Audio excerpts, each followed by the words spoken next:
Olá a todos, eu sou Elton Melo e desta tarde nós queremos fazer esta live com o tema A Importância da Fé na Restauração do Casamento.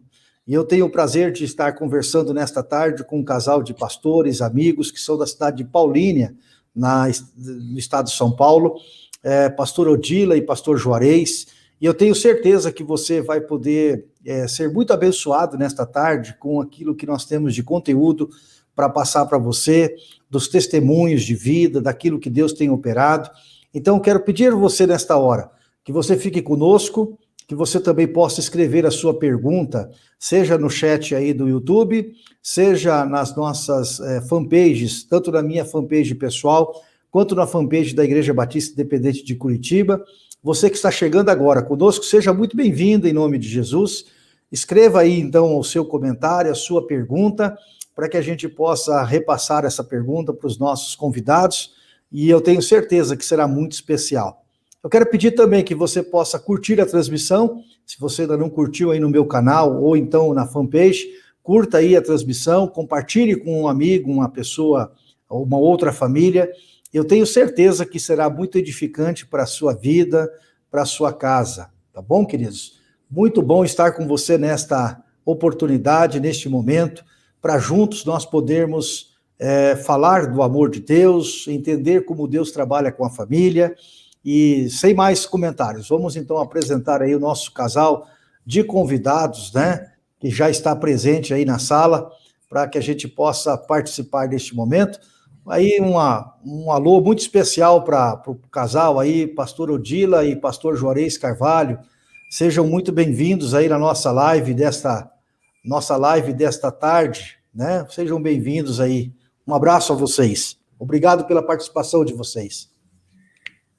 Boa tarde a todos, né, que estejam nos ouvindo. Queremos agradecer, pastor Elton, por esse convite, né? É uma honra nós estamos aqui para podermos falar, né, o que aconteceu nas nossas vidas e o que nós temos também, né, no nosso aconselhamento para casais.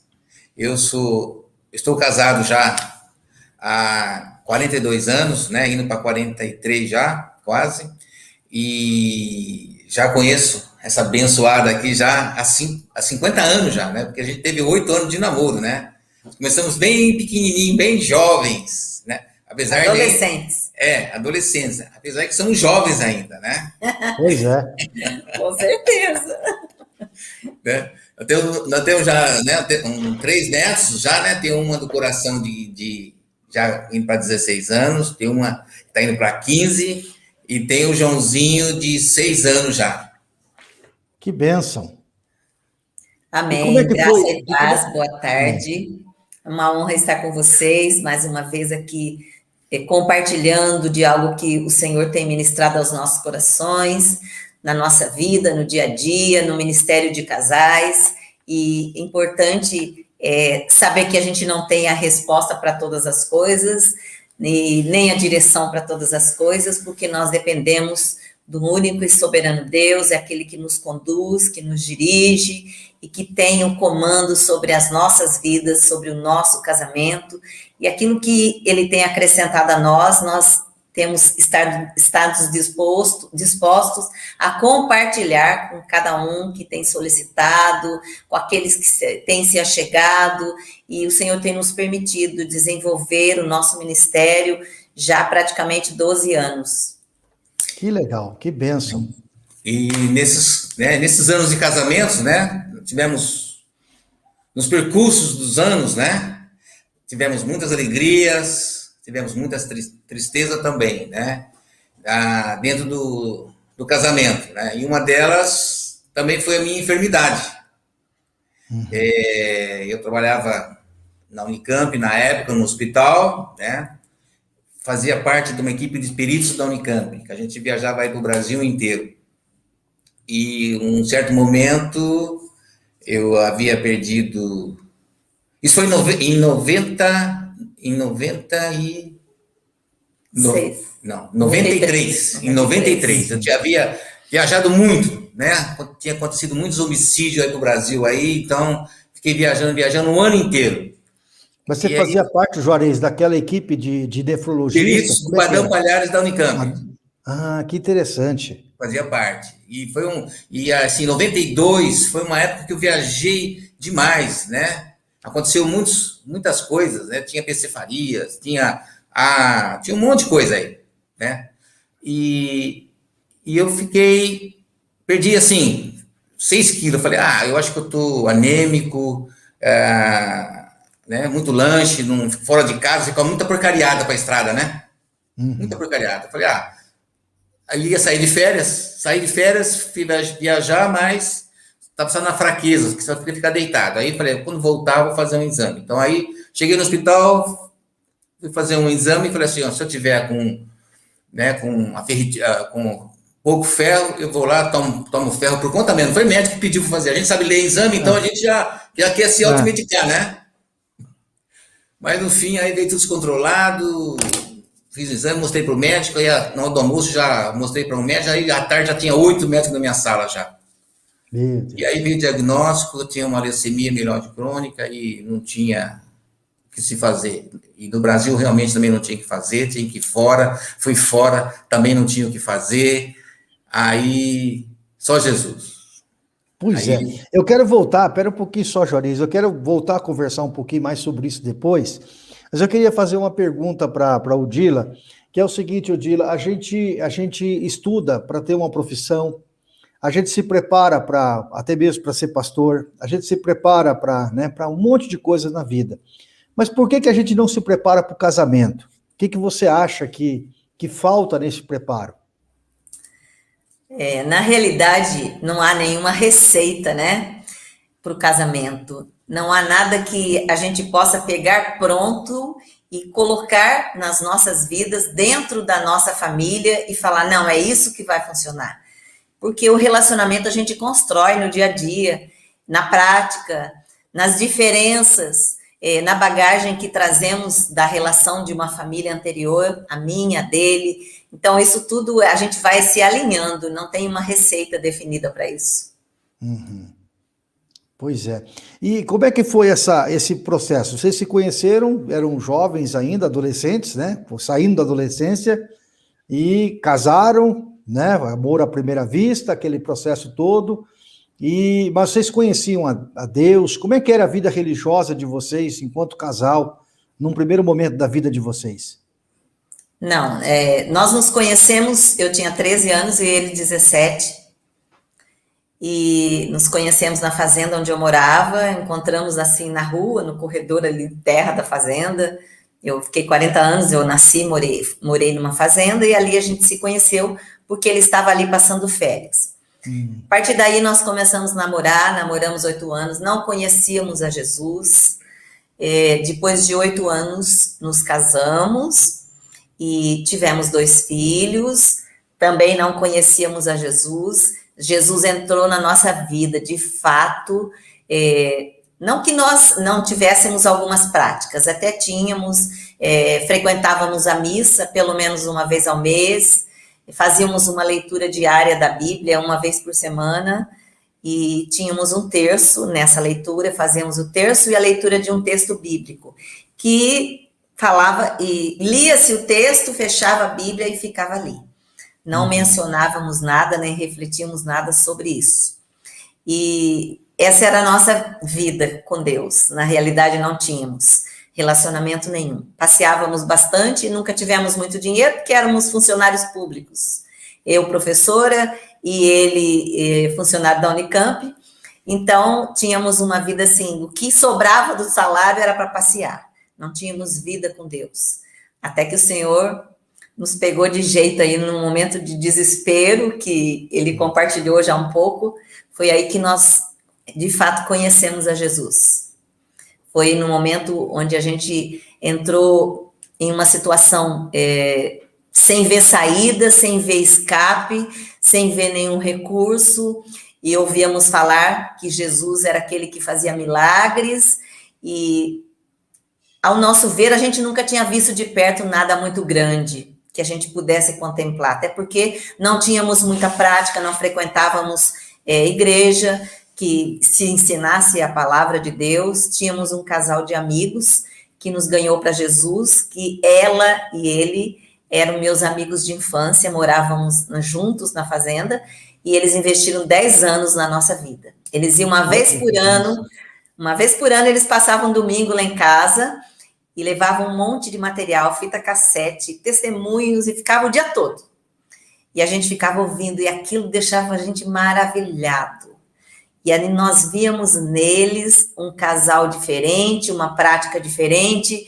Eles tinham algo que a gente não tinha. E aí, no momento onde o meu marido teve o diagnóstico do câncer, foi quando nós, em desespero, precisávamos entender que algo mais devia acontecer em nós, que foi Jesus.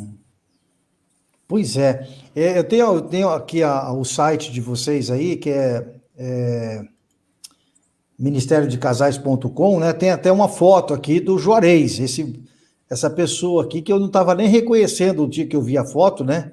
Falei, meu Deus, quem será essa pessoa? Esse aqui é o Juarez. Como que aconteceu para chegar nesse estado aqui, Juarez? Aí tinha um transplante. Olha, realmente, né? A doença estava me consumindo, né? Porque aqui no Brasil fechou as portas, né? E eu fui para os Estados Unidos também atrás, também lá fechou a porta, né? Eu fui para os Estados Unidos, né? Lá também a equipe médica de lá também fechou as portas também, e lá mesmo nos Estados Unidos mandou eu voltar para o Brasil, né? Que tinha um médico que era amigo deles lá que estava aqui fazendo alguma coisa, tá? Então aí foi o milagre de Deus, né? Porque aqui eu tinha no máximo de 6 meses a 2 anos de vida, e eu já tinha passado já esses 2 anos de vida. Não tinha doador. Né? Eu não tinha doador, não tinha nada, e a doença estava... Eu tinha um fungo, esse fungo também estava me consumindo. Então foi isso que aconteceu. Fungo era o quê? No pulmão, o que era? No sangue. No sangue. No sangue. Uma leucemia mieloide crônica. Na época não tinha nada. Hoje, graças a Deus, já tem muitas coisas já. Recursos. Né? Eu tenho uma ONG que ajuda muitas pessoas, que é a Abrale, Associação Brasileira de Linfoma e Leucemia. Tudo que eu precisei, né, que eu tive uma ajuda, que não ficou barato, né? Estados Unidos, Sírio-Libanês, tem muitos anos. Então, hoje, essa ONG, eu ajudo as pessoas. Tá, e aí, nesse processo todo, quanto tempo durou isso, Juarez? De quando você descobriu a enfermidade até quando houve a cura? Quanto tempo foi esse processo? 7 anos. Demorou 7 anos. 7 anos de luta. Foi realmente, né? De passar Natal, primeiro do ano, dentro do hospital, medicações vindo de fora, né? Uma fortuna, porque no Brasil não tinha essas medicações. Foi assim. E aqui nessa foto aqui, você está com quantos quilos? 30. 30 quilos? 30 quilos. Eu tinha, na época, 80, no início da doença, 80. Cheguei a 30 quilos. Cheguei a ficar em coma também, né? Aí eu tô em casa já. Aí tô melhorzinho, eu tô de pé. Tinha chegado a fazer uma semana. Eu tinha fazer, acho que uma semana em casa, saí do hospital. Mas você ficou de coma quanto tempo, mais ou menos? Uns 20 dias. Uns 20 dias a um mês. Olha só. Que foi deixa eu ver aqui, foi em 96. Foi o ano todo, foi a parte mais crítica, foi em 96. Foi aí que eu tive a experiência com Deus. Então, vamos falar assim, você vai falar primeiro a sua experiência, depois a Odila fala dela. Porque nesse processo todo, Deus falou com os dois ao mesmo tempo, de forma diferente, distinta, né? Isso. Eu acho que é muito importante também pontuar essa experiência pessoal que vocês tiveram. Sim. Sim, foi no mesmo momento e no mesmo horário, né? Nós dois tivemos a mesma experiência. Como eu estava em coma, o médico falou para ela, chamou ela, falou, vamos tomar um café, né? Lá no hospital. Estava no hospital, os dois foram tomar um cafezinho e ele falou, olha, o Juarez vai a óbito hoje. Não tem mais o que fazer com ele, né? E nessa mesma noite, eu estava, né, no leito do hospital e eu estava em coma e eu vi que eu levitei. De repente, você está lá, né? De repente eu me vi, eu saí do meu corpo, alguém me puxando. E fui.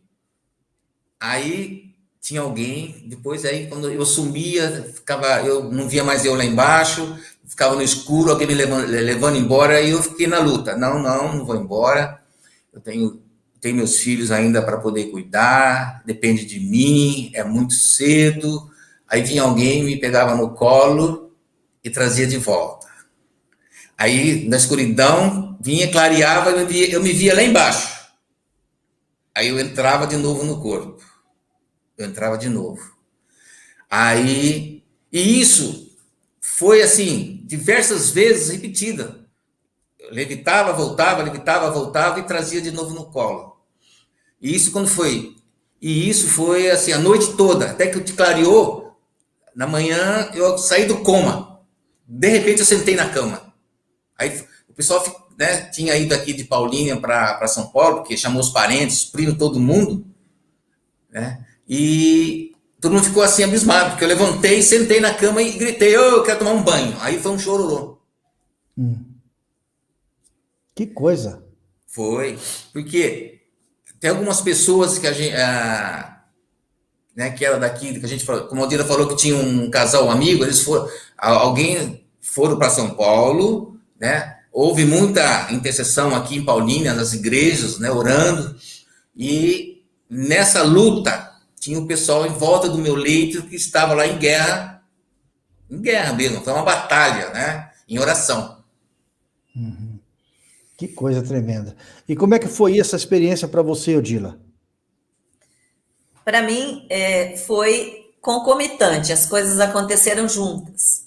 Enquanto ele estava no quarto, em coma, quando o médico disse que ele ia morrer, que ele ia, aquela noite ele ia embora, eu saí com algumas mulheres, tinham umas 3 ou 4, e os homens ficaram no quarto. E eu fui à capela do hospital, tem uma capela ecumênica lá no Sírio-Libanês, e eu ia para lá todos os dias, de manhã e à noite. E aquele era o meu horário de ir mesmo. E eu fui até lá, porque o médico havia dito para mim que ele não passava daquela noite, e que se eu cresce, que eu podia falar com o meu Deus. Porque da parte dele já estava liberado, ele não tinha mais o que fazer, ele ia liberar o quarto, porque até então só ficava eu lá no quarto. Ele disse: eu vou liberar, eu vou dar oportunidade das pessoas entrarem sem a roupa especial, a máscara, porque não tem mais o que fazer.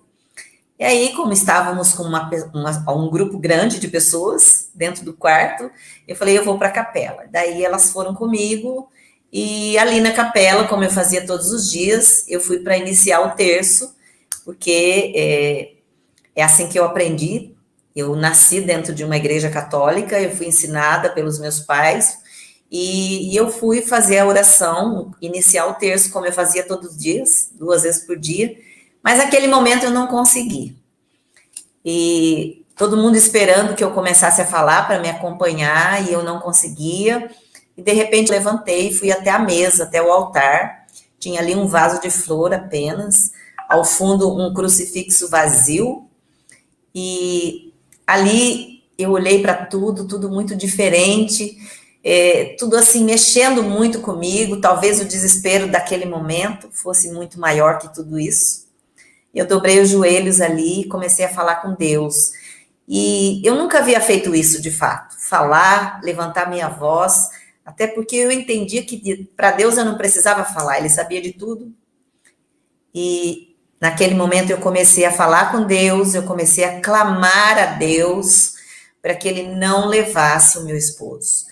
E eu fiquei ali um tempo muito grande, chorei muito, clamei, implorei que Deus deixasse ele. Foi algo assim muito forte. Todas as vezes que a gente fala, a gente fica muito tocado ainda, depois de 20 anos. E as pessoas começaram a chorar, ninguém entendia nada, e eu fiquei uma meia hora ali no chão. Eu levantei, e foi quando nós nos dirigimos novamente para o quarto. Chegando lá, ele tinha acordado do coma, depois de 20 dias sem comer nada, sem tomar banho, sem sair daquela situação. Eu cheguei, ele estava acordado, e ele me disse: eu quero tomar banho. E aí foi assim, muito choro, muito agradecimento, mas a gente estava começando ali a entender a grandeza e o poder de Deus, e tudo aquilo que ele estava de fato começando a cumprir nas nossas vidas. Como é que foi essa oração que você fez? Você fez algum voto para Deus, alguma coisa, ou... Não, foi uma oração, na realidade eu implorei a Deus. Eu clamei de um jeito assim que até então eu nunca havia feito. Eu falei com Deus como alguém que estava conhecendo, mas era um novo amigo para mim. Pela experiência que eu tinha com ele, Deus ali para mim, eu estava conhecendo de fato naquela hora. Porque certamente eu nunca havia passado por uma experiência tão desesperadora. Então, aquele momento me fez entender que eu precisava de algo muito sério. Até por conta do que o médico havia dito para nós, que a gente precisava de muito dinheiro para o tratamento. E a gente entendia que, então, precisávamos, sim, do dinheiro. Maravilha. Olha aí a Roseli dizendo que lindo o amor de Deus pelos seus filhos, né? Amém. Realmente, Deus, ele é maravilhoso e atende às necessidades da gente. E aí, como é que foi? Como é que foi a surpresa chegar e entrar no quarto e estar lá o Juarez sentado na cama?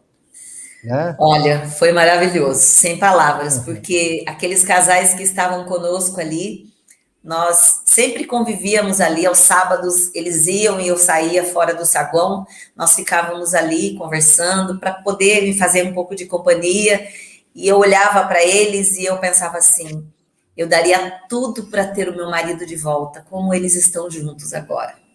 Então, assim, são experiências, pastor, que, olha, aquele momento marcou demais a nossa vida. E a nossa vida na caminhada com Deus. Então, a partir daí, vocês começaram a trabalhar um pouco mais a fé no casamento de vocês, né? Sim. É isso? Sim, sim. Porque depois, quando eu tive alta, né, nessa foto, naquela foto que está tendo ali, depois eu melhorei, aí eu tinha que ir na igreja agradecer pelo pessoal que foram para São Paulo, no Sírio, né? Fazer essa oração, porque ficaram das 7 da noite até 7 horas da manhã orando.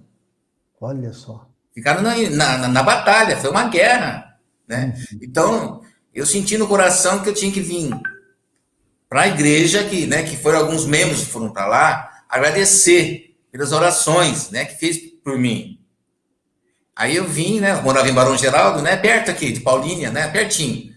E avisou o pastor, tudo direitinho, né, aí eu fui, agradeci, ainda o pessoal... De cadeira de roda. Cadeira de roda, máscara, ainda eu estava eu estava zero de imunidade, né, porque eu não tinha imunidade, zero. Então, até ficar afastado um pouco do pessoal. Aí, me deram o microfone para falar, eu agradeci, né, pelas orações, muito obrigado. Mas ali o Espírito Santo veio, né?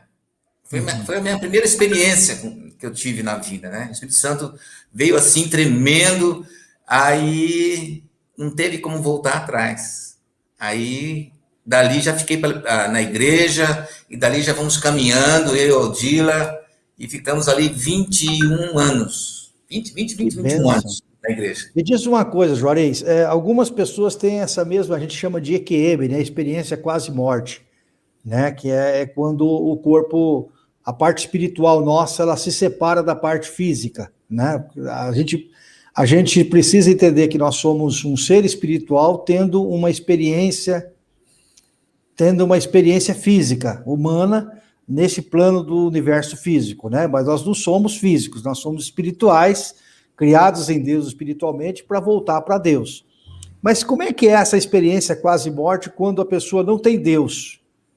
Ela é uma coisa sufocante, ela é uma coisa desesperadora, ou mesmo assim ela é tranquila? Como é que é esse processo? Você me falou que de vez em quando você via um túnel escuro, e aí vinha a luz que levava você de volta para o corpo. Sim. Como é que você traduz essa batalha que aconteceu aí nessa madrugada? Olha, a batalha foi assim, quando eu percebia que estava nessa escuridão, é onde que eu, né, falava não, né? Aquela bem assim, com aquela voz de guerreiro, né? Hoje a gente fala, né? Aquela voz de guerreiro. Não, eu não vou embora. Né? Essa foi minha grande luta. Eu não vou embora.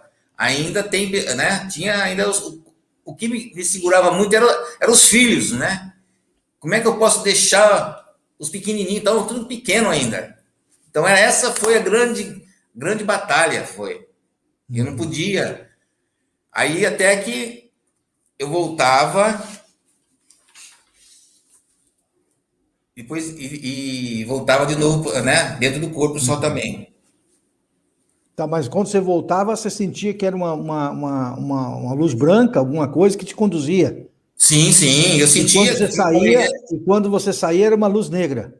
Isso, que me levava, eu estava no claro, eu chegava, sentia assim, estava claro, de repente, alguém me puxava de vez, aí eu caía na escuridão. Uhum. E na luta, eu percebi que alguém me abraçava, tirava-me da escuridão e trazia a claridade, né? Vamos dizer assim. Uhum. E aí voltava pro corpo. Entrava pro corpo. Aí eu entrava, mas aí tinha mais alguém que queria me tirar do corpo, tirava e voltava para a escuridão. Uhum. Que coisa, né? É interessante porque existem vários relatos de pessoas que passaram por experiência parecida com a sua.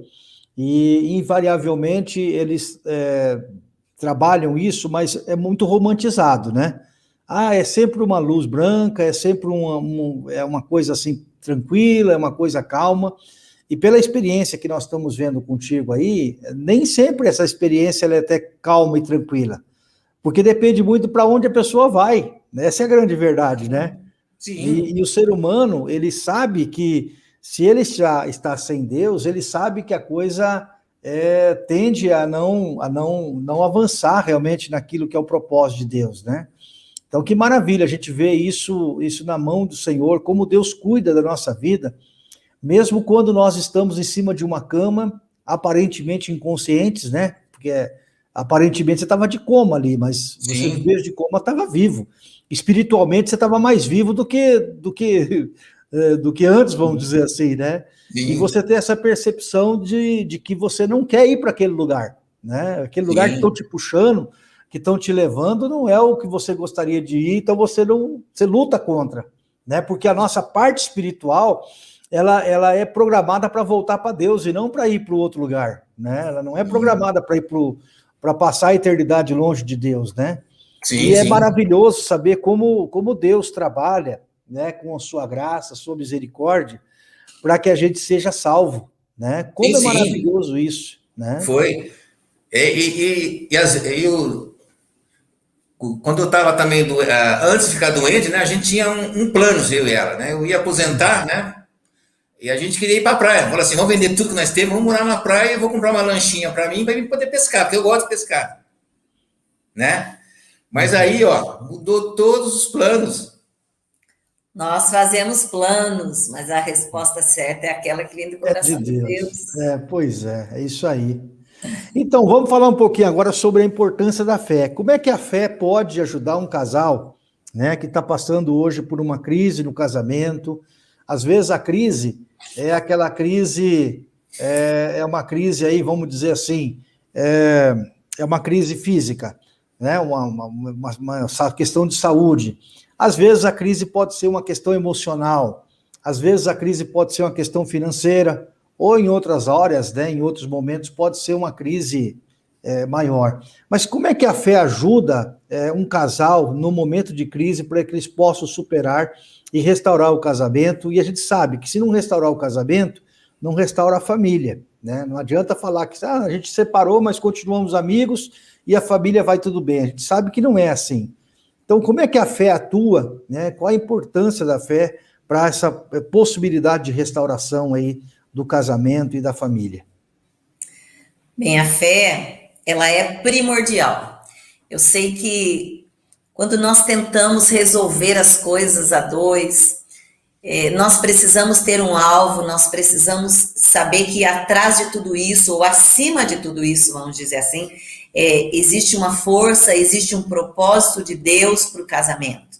E eu preciso acreditar no querer de Deus, no propósito de Deus. O casamento, a gente ouve muito hoje se dizer aí fora que o casamento é uma instituição falida. E nós não aceitamos essa expressão, porque o casamento para mim, a família como um todo, para nós, é o maior projeto de Deus. E a Bíblia diz que tudo que Deus faz é bom e é perfeito. Então, importante demais, a nossa fé é ela que nos ajuda a buscar estratégias, a buscar ajuda, às vezes, de um profissional, de um líder espiritual, a buscar uma ferramenta nova que possa acrescentar, que possa nos permitir ali reconhecer erros, falhas e juntos buscar o poder e o agir de Deus sobre nós, como casal. Uhum. Juarez, como é que é esse processo da fé? Como é que ele ajuda aí o homem a superar os seus problemas? Olha, sem fé, né? Como é que nós vamos andar sem fé? Né? Porque nós temos os nossos sonhos. Né? Como é que nós vamos conseguir os nossos sonhos sem ter a fé? Né? Que nem nós tivemos um sonho, né? Foi de ter casado com essa maravilha aqui, né? Sei, né? Fico olhando para mim aqui. A fé é a certeza daquilo que vai dar tudo certo. A fé. Às vezes, está tudo ao contrário da nossa vida. A casa está caindo. Olha, nada dá certo, está tudo errado. Falta de dinheiro, o carro está quebrado, os filhos estão mal na escola. Mas a gente fala, em nome de Jesus. Em nome de Jesus, que tudo isso vai cair por terra. E isso vai melhorar. Amém. Isso vai melhorar. É isso que nós temos certeza. Quando, por exemplo, quando eu estava doente, o médico falou assim, você vai morrer. Não foi só essa vez que ele falou que ia morrer. Por 3 vezes o médico falou que eu ia morrer. Por 3 vezes. E eu sempre falei para ele assim, eu vou morrer um dia. Mas não vai ser hoje, nem essa semana. E essa fé eu tinha. Então nós, como casal, temos que ter essa fé que vai dar tudo certo em nosso casamento. Porque senão nós desistimos. Nós passamos por muitas coisas ali, isso que nós contamos agora é só o começo, mas sabe o que é parar os carros na rua e pedir dinheiro para fazer o tratamento do meu marido? Nós ficamos assim 2 anos, fazendo pedágio, batendo nos carros, pedindo dinheiro, ganhando um saco de dinheiro enorme, quando se contava era 200, 300 reais. Foi muita coisa que se o Senhor não nos sustentasse, o nosso casamento não sobreviveria a tudo isso, porque a gente vê casais, pastor, que quando não se tem realmente uma fé viva no relacionamento, desiste por muito pouco, se entrega, se rende. Por quê? Porque não entende o propósito de Deus. Entende das dificuldades e entende o quê? Se não dá certo, vai cada um para o seu lado. Mas por que não dá certo? Então, assim, eu preciso buscar uma estratégia. Porque se a Bíblia diz que tudo que é unido na terra é unido nos céus. Se o Senhor nos permitiu ser um casal, se unir no casamento, no relacionamento, é importante agora nós investirmos nessa relação. E quando o casal não tem Jesus, as dificuldades são muito maiores, muito maiores. O investimento para nós também, como conselheiros, é muito mais difícil ainda. Então, sem Jesus no barco, nós naufragamos. Pois é. Eu escrevi esse livro justamente pensando nessa possibilidade, né? Porque eu parti da seguinte constatação. A gente casa e a gente vai entrando num estágio de uma certa normalidade no casamento. A gente vai vivendo a vida, as coisas vão acontecendo, né? Uns têm sorte de não ter um acidente, de não ter uma doença, né? Por exemplo, no meu casamento não passei por esse processo, né? Graças a Deus não foi necessário, Deus não, né, nos poupou disso. Mas o casamento entra numa certa normalidade, ele entra numa estagnação.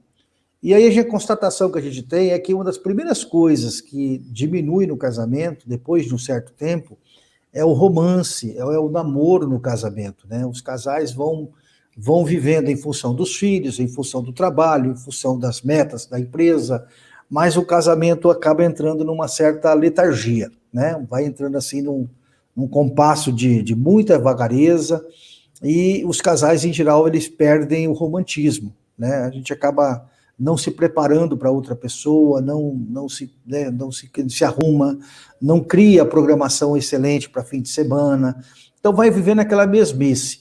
E a gente entendeu que precisava escrever um livro, né? E aí isso foi a ideia do livro, né? Restaurando o romance no casamento, porque era o tema do nosso retiro de casais de 2020, perdão, que nós não conseguimos fazer em função da pandemia. 2021 também não conseguimos fazer o retiro de casais do jeito que a gente queria. Então eu juntei todo o material e dei um livro aqui, e tem mais algumas ideias aí para mais alguma coisa. Mas o que eu quero fazer nesse livro, o que eu quero trazer para o nosso leitor, é um resgate da importância do romantismo no casamento, né? Porque nós precisamos resgatar isso, resgatar aquele primeiro momento em que um homem conhece uma mulher e é romântico, porque é romântico quando está namorando, né? E eu queria perguntar, Juarez, por que nós homens temos dificuldade de ser românticos depois de um certo tempo, né? Por que quando a gente está namorando é fácil e depois que a gente casa, depois com o tempo a gente perde esse romantismo? Por que isso acontece, Juarez? Olha, a gente temos notado, né? Depois do casamento, realmente, quando namora, né? Benzinho de cá, benzinho de lá, aí casa, já acaba esquecendo, né? Quando namora, né? Desnamorado manda flores, manda chocolate, dá presente, né? Quando namora, né? E quando casa, né? Olha para mim não, né? Eu continuo, né? Ainda continuo nesse romance ainda. Precisa continuar. Né?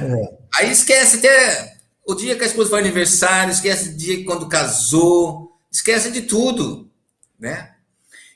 Então, eu acho que o homem, ele tem que resgatar ele tem que resgatar. Não pode esquecer nem quando a gente tem visto aqui, não sabe nem que foi a data que casou. Às vezes Pastor, deixa eu abrir um parênteses aqui. Ele fala assim, no dia do nosso aniversário de casamento, essa hora a gente estava casando. Olha, essa hora a gente estava fazendo isso. 42 anos, ele ainda lembra muito, fala muito disso. Mas é gostoso lembrar isso, né? E a gente tem que falar para os homens, né? Como eu falei, no casamento nós temos na vida, muita tranquilidade e temos muitas guerras, mas o importante é lembrar das alegrias. Isso que é mais importante. Investir. Né? Investir. E os homens têm esquecido de investir no casamento, né? Junto à sua esposa, né? E esse romantismo tem que existir. Por exemplo, hoje eu vejo assim que o ativismo tem tomado conta muito do casal, o ativismo, e não tem sobrado nada para o romance. Nada. Pois é, se bobear, a gente trabalha de domingo a domingo, né? Com certeza. E aí esquece. É verdade. Dila ou Juarez, puxa um pouquinho a tampa do notebook de vocês para perto de vocês, só para poder ficar mais alta o Dila aí. Puxa só um pouquinho, fecha um pouquinho a tampa. Só puxa a tampa para isso. Ficou melhor. Agora, isso, ajeita. Isso, tá ótimo. Ficou melhor assim, enquadrou melhor vocês. Dila, eu queria perguntar para a questão da mulher, né? A mulher é aquela mãe que gasta uma energia enorme, a gente sabe quando vem os filhos, o quanto é energia despendida para poder cuidar de uma criança. Então, os primeiros meses da gravidez são aquela festa, aquela alegria, depois vem o momento mais final da gravidez, que já tem as preocupações, aí vem a criança quando nasce, aquele primeiro ano é um ano muito focado na questão da criança, o segundo também, e muitos casais, nessa fase, acabam criando dificuldades que são implicadores, né, que eles mesmos se criam. Muitos casais acabam se separando, inclusive, né? Às vezes a criança com 1 ano de idade, 2 anos, o casal está se separando.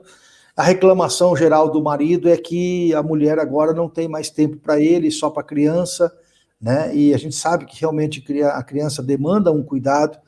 Mas como é que a mulher, o que vocês ensinam, né, no curso de vocês aí, que a mulher nessa fase deve se preocupar para se ater às prioridades, né, para que ela não perca também esse processo de relacionamento com o esposo? né? Como é que vocês ensinam isso em relação às prioridades para as mulheres?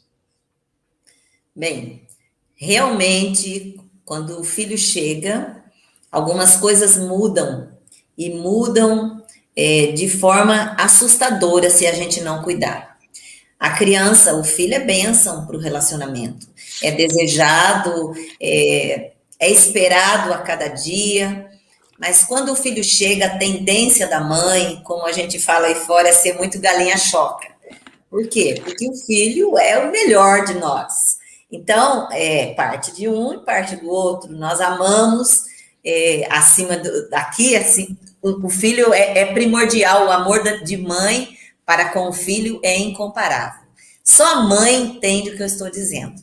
E aí o que acontece? A mãe vai se envolvendo tanto com o filho, com o cuidado com esse filho, com dedicação, com o tempo que é consumido constante na vida dessa mãe, que ela vai se distanciando mesmo do marido. Às vezes é algo automático e ela nem percebe muito essa distância, mas é um perigo muito grande e é preciso que a mulher fique atenta a isso.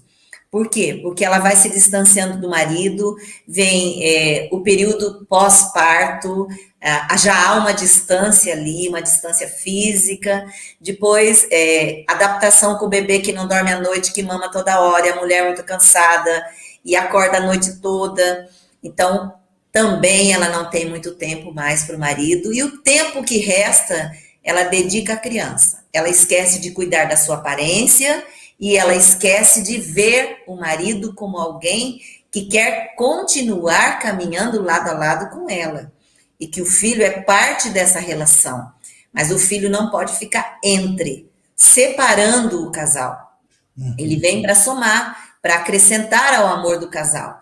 Mas a mulher precisa estar muito ligada nisso, focada. Por quê? Porque ela começa a se distanciar do marido, ela começa a dar, ou melhor, a criar oportunidades para que o marido, na solidão, no vazio, no distanciamento, comece a ver lá fora, a ser observador de outras mulheres, a se distanciar também daquela, vamos falar numa linguagem meio brava, muvuca da casa com o bebê que grita, com fralda, com choro, com mulher descabelada, com uma luta que a mulher enfrenta, mas ela precisa ter o marido perto, ela precisa envolver o marido nisso, ela precisa ter um momento para dar carinho também para ele, é muito difícil, consome muito a energia da mulher, o filho, mas não pode ter, ela precisa ter uma reserva também para o seu cônjuge, é muito importante o investimento, senão ela perde o marido, por isso há muitas separações.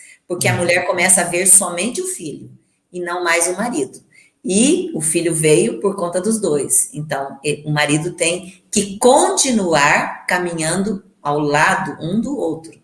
E não a criança. E é interessante a questão do diálogo também nessa fase, né? Porque o grande problema no casamento é que a gente, de alguma forma, a gente para de dialogar. A gente para de comunicar a nossa necessidade. E até tenho escrito bastante coisa sobre isso agora nesse tempo, que é assim, isso não é apenas no casamento, na liderança, seja na igreja, seja numa empresa, a gente como líder espera que o outro veja o problema e se mova, mas as pessoas não necessariamente veem o problema, porque o que para uma pessoa pode ser um grande problema, para o outro pode não ser. Problemas, eles são de tamanhos relativos, né? E ele é relativo sempre para quem está olhando. Então, uma coisa fundamental, e a gente tem ensinado isso, é comunicar a sua necessidade. Se você não comunica a sua necessidade para o outro, você não pode presumir que o outro está entendendo, está fazendo a mesma leitura que você está fazendo daquela situação. Sim. O que para uma pessoa é caótica, para outra pode não ser, né? Então, a gente precisa aprender a comunicar.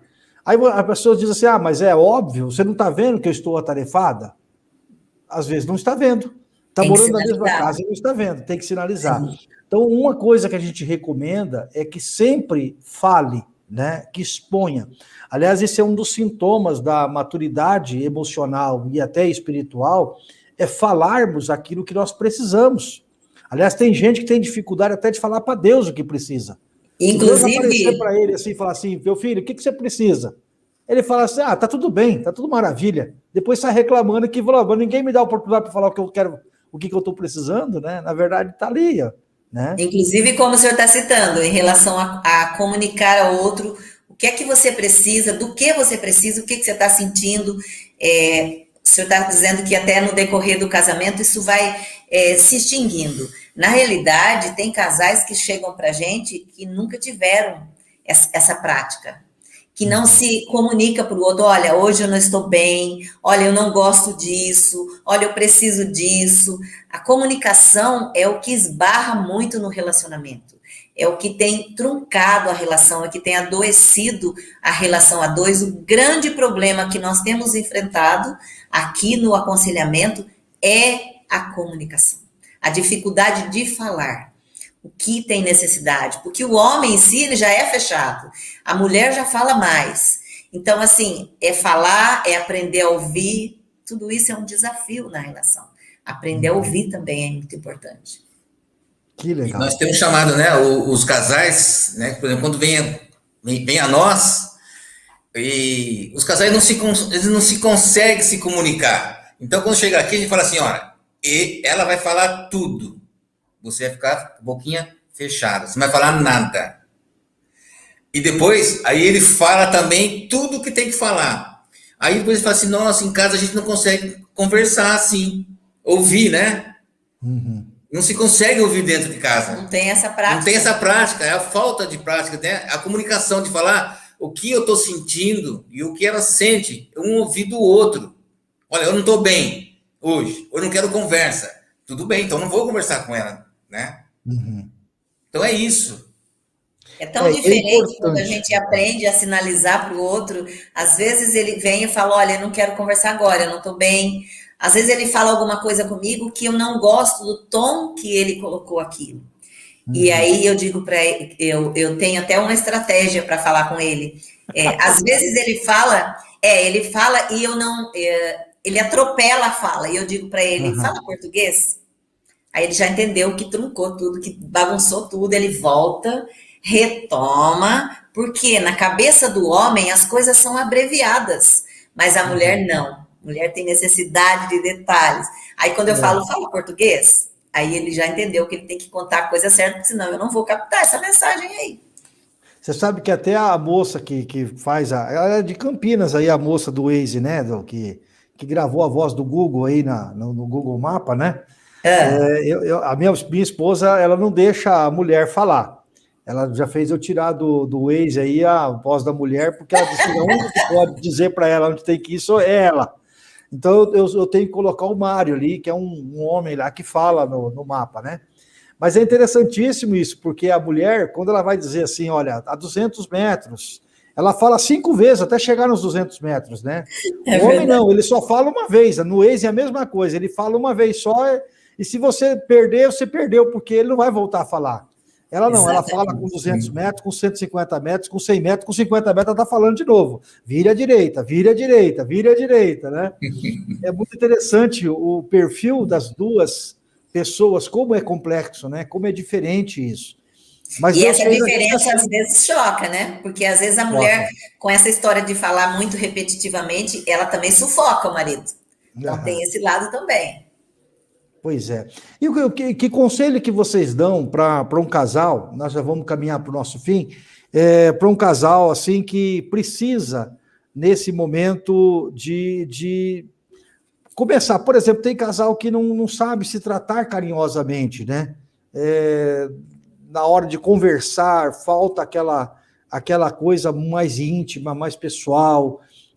Que conselho que vocês dão aí para esse casal que está meio perdido aí, está com uns 20 e poucos anos de casamento, o negócio não caiu ainda porque acho que falta recurso, falta dinheiro, não caiu ainda pela misericórdia de Deus, mas também está aquele casamento sem... Sabe aquele casamento sonso, assim? Aquela capingando. Meia sem sal, sem açúcar, sabe aquele negócio esquisito? Que conselho que vocês dão aí para esse casal? Pode falar. Olha, nós temos no nosso diálogo com os casais, a gente tem visto assim muitos, né? O romantismo, a falta de carinho, nós temos notado. Nós temos notado por exemplo, eu vou falar do homem, né? O homem, como na infância dele, como ele foi criado. Ele foi criado, como ele veio do berço. Né? E quando ele chega ao casamento, a tendência dele é reproduzir aquilo que ele aprendeu dentro da família. Dentro da família. Então, nós temos que estudar e ver por que ele é assim. A mulher fala assim, ele é muito bruto, a mulher fala, né? Meu marido é bruto. Aí vamos ver, é a forma como ele foi criado. Mas Jesus não muda isso? Muda! Muda, Jesus, né? Mas pode mudar todas as coisas. Pode mudar todas as coisas, mas aí tem um processo. Esse que é o negócio. Processo, Porque as pessoas acham assim, eu vim para a igreja, eu agora aceitei Jesus, a minha vida é nova, aquele que está em Cristo, nova criatura as coisas velhas se passaram, tudo se fez novo, tudo é mil maravilha. Não é bem assim, né? Não. Porque o nosso passado, a nossa cultura, a nossa história nos acompanha. Sim. Ou seja, quem nós fomos no passado, os nossos pais, como eles nos criaram, de alguma forma vai impactar a nossa vida no presente. Né? Então, ao menos que a gente consiga romper com aquela cultura do passado da nossa casa, da nossa família de origem, a gente não consegue viver esse novo de Deus no nosso tempo. Então, tem muitos casais que estão passando por crise, estão até nos ouvindo agora, estão passando por crise no casamento, que não é por conta do problema atual que estão vivendo no casamento. Não. Mas sim por causa da forma como foram criados na sua casa, lá atrás. Exatamente. Né? Essa bagagem. Por mais distante que isso possa parecer, aquelas culturas implantadas no passado estão fazendo diferença agora no casamento, e não necessariamente diferença melhor, né? Pode continuar, eu só cortei porque eu achei interessante esse debate do pai aí que você falou. E sim, então, aí quando você começa a dialogar com o casal, aí você vai ver lá atrás o que veio do berço, né? Porque quando a gente eu venho de um berço, ela vem de um outro tipo de um berço, e quando chega, se um é 220, o outro também é 220, querido, é raio para todo lado, né? É raio para todo lado. Então nós temos que orientar eles assim, olha, quando eu falo para os homens, você quer ser feliz, você casou para ser feliz no casamento, eu respondo, é isso, eu casei para ser feliz. Então eu falo assim, olha, você tem que fazer, não é você feliz, você tem que fazer a tua esposa feliz, não é você, não confunda, você tem que fazer a tua esposa feliz. Você tem que perceber o que é que deixa ela feliz? O que você fala para ela? O que você faz? Tá bom? É ruim? Todas as coisas ruins tá acontecendo no diálogo, né? Que ela fala, ele faz isso, eu não gosto disso. Se você fala que isso não é bom, você tira isso da sua boca, tira isso do seu coração, para que você possa ser feliz. Faz um teste. A gente fala assim, vou te dar 20 dias. Todas essas coisas ruins que você falou para nós, que ela falou, que você é isso, que você faz isso, você elimina. Daqui 20 dias, você volta, né? Porque isso é um processo. Não é assim, vem, conversou, tchau, vai embora, maravilha. Não, a gente vai ter retorno. A gente começa, né, toda semana, depois de cada 10 dias, de mês em mês, e assim vai voltando. Até que fala assim, vocês estão com alta, tá? Aí tudo bem. É um investimento diário, um investimento de todos os dias. Às vezes tem esposas que dizem assim, mas meu marido é muito ogro, é muito chucro, ele me trata com muita grosseria. E aí eu pergunto, você diz isso para ele, que ele fala com você que você não gosta dessa forma? E ela diz, sim, e ele responde, mas você sabia, eu casei com você, eu era assim, quando a gente namorava eu já era assim. Então, assim, tem algumas situações que a pessoa precisa ter consciência de que ela precisa mudar e que o outro precisa mudar. Porque quando nós iniciamos um aconselhamento e nós ouvimos uma parte para depois ouvir a outra, e quando nós ouvimos uma primeira parte, essa parte foca apenas na falha do outro, no erro do outro, no defeito do outro, no que ele faz de errado, nós já percebemos logo. Ela só identifica o erro do outro. Então, o casamento, ele só começa a ser trabalhado por Deus quando os dois se submetem à vontade de Deus. Os dois enfrentam aquilo como alguém que está disponível para tentar acertar, tentar mudar, admitir o erro, admitir a falha. Quando eles chegam para nós, a gente já logo diz, olha, vocês não estão assim por causa dele ou por causa dela. Vocês estão assim porque os dois têm coisas que precisam ser mudadas. Então, a consciência de que precisa ser mudada é muito importante. E o que fazer? É um investimento a cada dia um pouco, a cada dia um pouco. Mudanças, como meu esposo disse, mudanças. Começar a admitir que pode ser diferente. Por quê? Porque Deus é disponível ali para transformar qualquer relacionamento. Nós ouvimos muito um ditado do mundo que diz, o pau que nasce torto não tem jeito, morre torto. Isso é mentira do diabo, porque Jesus pode mudar qualquer história, qualquer casamento, qualquer relacionamento. Maravilha. É isso aí, como diz a Roseli Vieira, né? Quantas verdades ditas juntas, né? Realmente, a gente está aqui para poder despertar o coração das pessoas, né? Para acreditarem, para terem fé e praticarem, porque a gente acredita realmente no poder de Deus, mas Amém. também a gente sabe que Deus, ele pode muitas coisas, a fé pode muitas coisas, mas também que é importante, né? Cada casal dar o seu passo de fé. A fé, ela não é, como nós estamos aprendendo agora na campanha de 40 dias de jejum e oração, a fé, ela é operante, mas ela é operante por quê? Porque a gente toma atitudes que vão ao encontro da fé, né? Então, se você, meu amigo, amiga, que está passando por algum problema no casamento, a nossa recomendação para você é busque ajuda, né? Busque ajuda em Deus, busque ajuda através de pessoas que com certeza Deus vai colocar no teu caminho, né? E você realmente precisa ter esta oportunidade, porque é maravilhoso quando um casal se reconecta, quando um casal recupera o amor no casamento, a alegria no casamento, como é maravilhoso ver as bênçãos que vêm sobre toda a casa, sobre toda a família, né? Bom, eu estou lançando este livro agora nesse mês de junho, Restaurando o Romance no Casamento. Este livro está disponível na Amazon.com.br, você pode comprar o livro, né, por apenas R$19,97 lá na Amazon, ou se você tem o Amazon Kindle Unlimited, que é aquela opção que você lê todo tipo de livro na Amazon, por apenas R$19,90, você também pode ler as páginas deste livro lá. Eu espero que a gente possa lançar em breve a versão impressa do livro. Muita gente está me pedindo a versão impressa, inclusive a caneca também, que eu fiz uma arte bonita da caneca, o pessoal gostou. Então está aqui o livro, né? Restaurando o Romance no Casamento, e são apenas 104 páginas. Eu costumo dizer que livro tem um perfil, né? Se você faz um livro para homem, ele não pode ser um livro muito grosso, porque o homem não gosta de coisa, tem que ler muito para poder entender, né? Então tem que ser um livro para homem, tem que ser um livro rápido, simples de ler. Esse livro é bem rápido de ler. E para a mulher tem que ter sonhos, né? Então tem alguns sonhos aqui dentro deste livro que eu compartilho com você.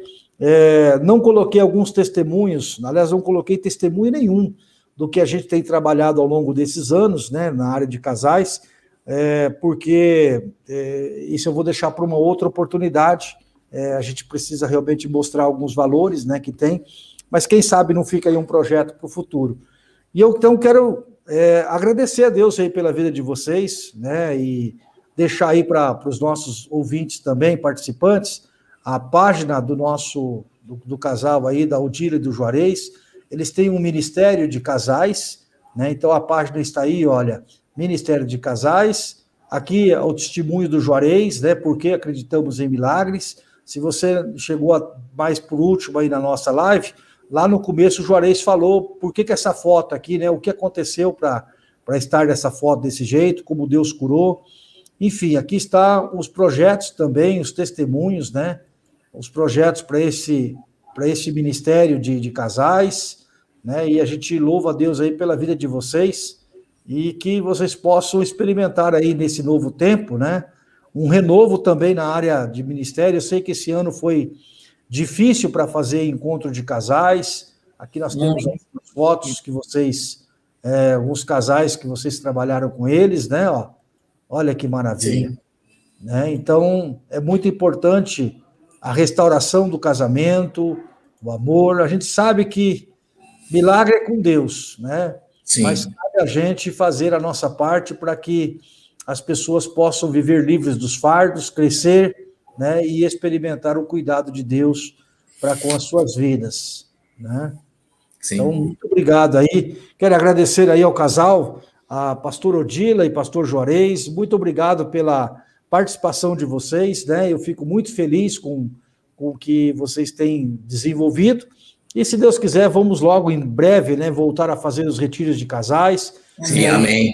Vamos poder contar com a presença de vocês e fazer boas oficinas, né? Porque retiro de casal não é intelectual, ele é prático, né? Ele precisa ser prático.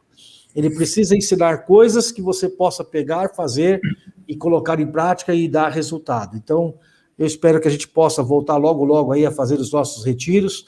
Se Deus quiser, vamos ter aqui o ano que vem, no SESC, em Caiobá, nosso retiro de 2022, né? Porque esse ano não dá mais para pensar nisso. Tá? Tem que fazer com antecedência.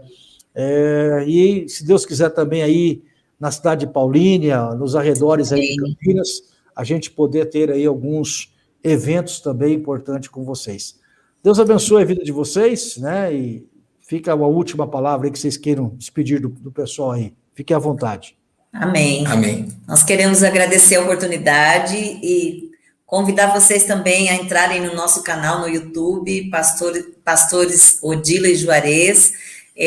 Nós temos ali, da pandemia todinha, por volta de 39 ministrações para casais. Nós fizemos constante, uma semanal, quinzenal, dá em torno de 39 ministrações, e todas elas estão ali no nosso canal. Temos também no Facebook Ministério de Casais.aconselhamento, e como o pastor Elton disse, agora nós estamos meio que parados, cancelamos todos os eventos do ano passado, tivemos um 2019 bem intenso, com muito trabalho, foi muito bom, gratificante, a gente aprende muito sempre, e nós agradecemos a oportunidade de estar aqui. Amém. Beijo no coração, obrigada a todos vocês que entraram e participaram conosco. Muito jóia. Gente, é isso aí, então fica o nosso recado, né? O nosso convite aí para você participar de próximas lives, acesse os canais aí da pastora Odila, do Juarez, o nosso canal, e assim a gente vai sendo abençoado, abençoando, e vamos fazendo cada dia mais, lutando pelo nosso casamento, pela nossa família, para que a gente possa ver o cuidado do Senhor de uma forma muito especial sobre as nossas vidas, tá bem? Um grande abraço a todos, até uma próxima oportunidade aí, se Deus quiser. Parabéns pela iniciativa, viu, pastor Elton? Amém. Muito bom, parabéns pelo livro, sucesso, Deus abençoe, que seja uma ferramenta rica na vida das famílias, dos casais. Maravilha. Obrigado. Nada.